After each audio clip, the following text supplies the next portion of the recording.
Hai hai, gimana sprint di Catalunya? Menurut aku sprint di Catalunya tuh berakhir dengan sangat dramatik. Dengan track yang bener-bener tricky buat semua pembalap. Grip pada track tuh bener-bener sangat rendah. Walaupun Moto2 kan udah melakukan kualifikasi kan sebelumnya.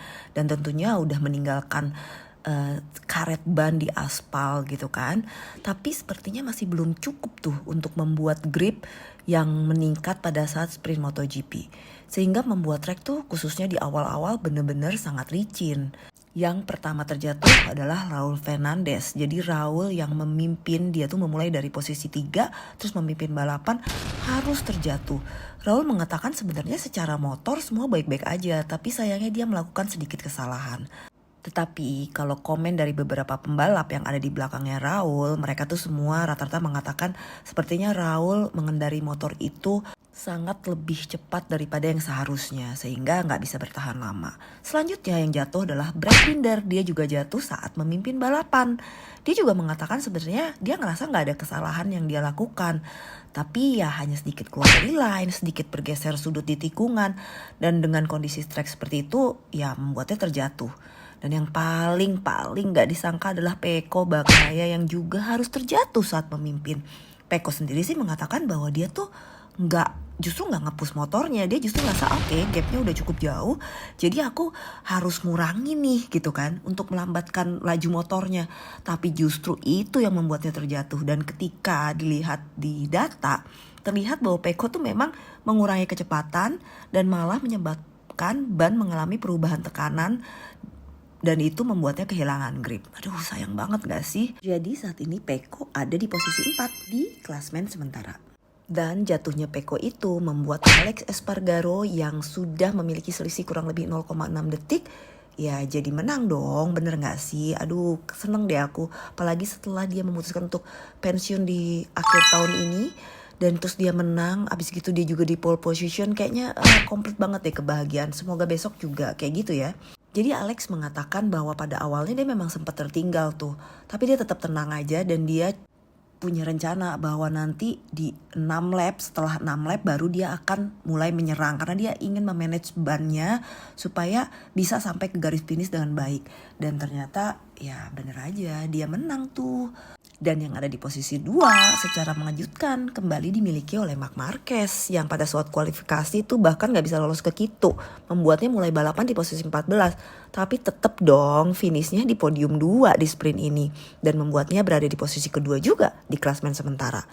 Ini benar-benar luar biasa sih, apalagi setelah dia kehilangan satu sayapnya kan waktu dia menyentuh Miller, dia jadi kehilangan sayap kirinya. Tapi untungnya Marc Marquez tuh bilang bahwa dia itu memang tipe pembalap yang mudah atau cepat beradaptasi.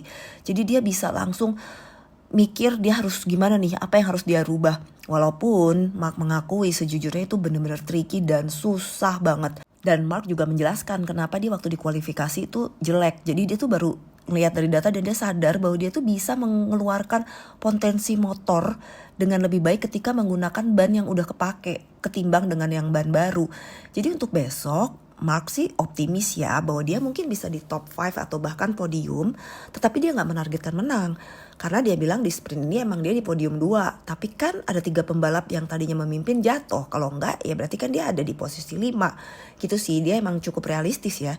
Terus si birthday boy Pedro Acosta kembali memberikan podium untuk Tech 3 Gas Racing Team. Tapi yang paling unik adalah cara si Pedro Acosta ini membalap. Jadi dia tuh bener-bener yang keluar dari line yang ada gitu loh. Tapi Pedro mengatakan bahwa hal ini harus dilakukan karena dia butuh untuk keluar dari slipstream untuk mengurangi suhu di ban depannya. Dan ternyata strategi yang dilakukan oleh Pedro berhasil.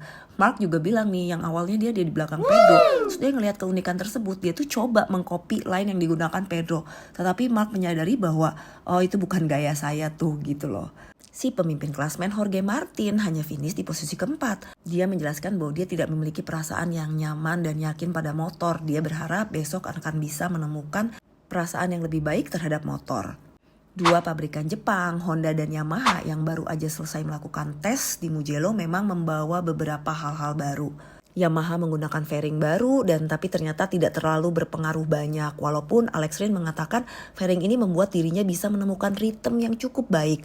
Tapi saat grip semakin memburuk di sore hari membuat dia dan juga Fabio Quartararo tuh kehilangan ritme tersebut.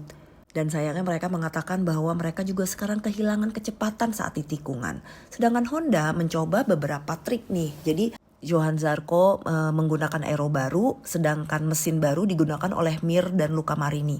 Dengan cara ini mereka berharap bisa mengumpulkan banyak data dan akhirnya akan mencoba di tes selanjutnya untuk mengembangkan atau menemukan arah mana yang akan mereka lakukan. Buat besok gimana nih? Kalau menurut aku sih Aprilia bakal tetap kuat, tapi Ducati seperti yang udah-udah selalu bisa menemukan sesuatu untuk di hari Minggu, dan KTM dan juga gas-gas pastinya juga harus diwaspadai. Kalau menurut kamu?